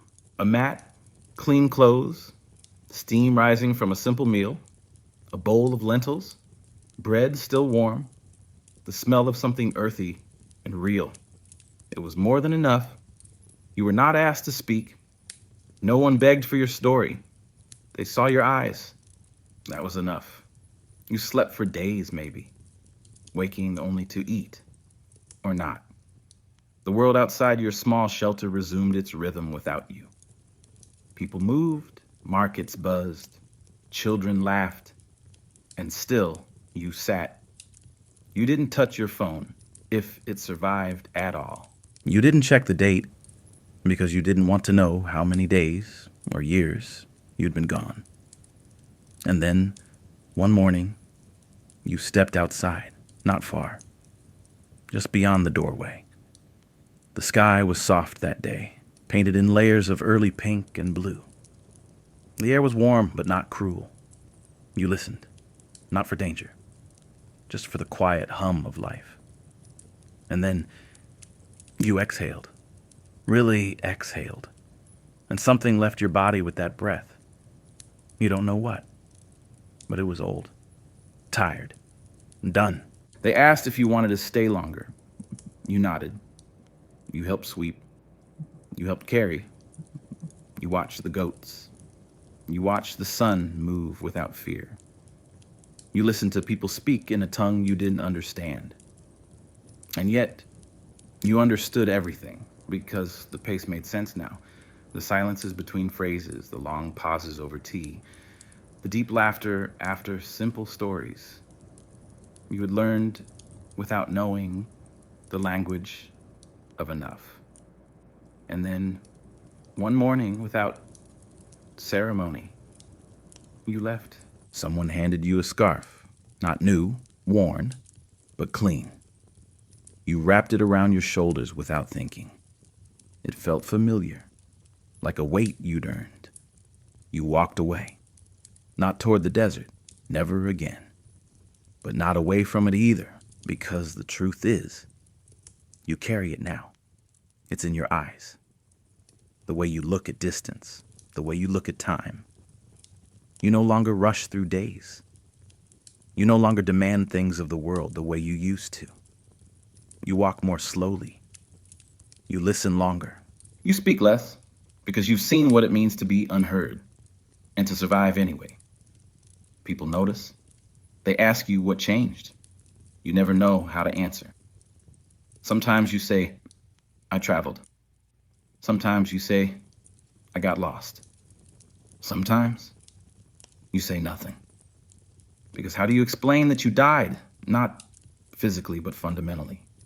And that the you who came back is quieter, slower, more reverent. The world feels louder now. Not just sound, but want. So much need. So many people needing everything to be more. More noise, more connection, more urgency. And you stand in the middle of it like a quiet drum that only knows one beat now. You miss the silence, the nothingness that wasn't empty, the windless hours, the brutal honesty of thirst, the complete absence of comfort, and what it showed you about what truly matters. You carry water differently now, even in cities, even at parties, even in airports. A cup in your hand is a holy thing. You look people in the eye longer now, because you know what it's like to feel unseen. You touch the earth more often, not to ground yourself, just to remember that it can hold you, that it doesn't need to be soft to be sacred. The desert left you, but it didn't, because the Sahara doesn't let go. It stays in dreams, in rhythms, in the part of your mind that no longer wants noise before sleep. Only wind, only quiet, only the memory of a horizon that refused to answer you. And the way that refusal made you stronger. You keep a jar of sand, just one, not as a souvenir, not to show anyone, but because some days when the world feels too manic, too artificial, too sharp, you open the lid. Not wide, just a breath, and you smell it, that dry, ancient nothing, and it calms you, because it reminds you you survived, not just the heat, not just the hunger, not just the solitude, you survived yourself. You met the part of you that breaks, and the part that kept going anyway. You saw the edge, you slept beside it. And you came back, different, not better, not healed, but true. You will never stop being grateful, and you will never stop hearing the sand, even when the wind is still.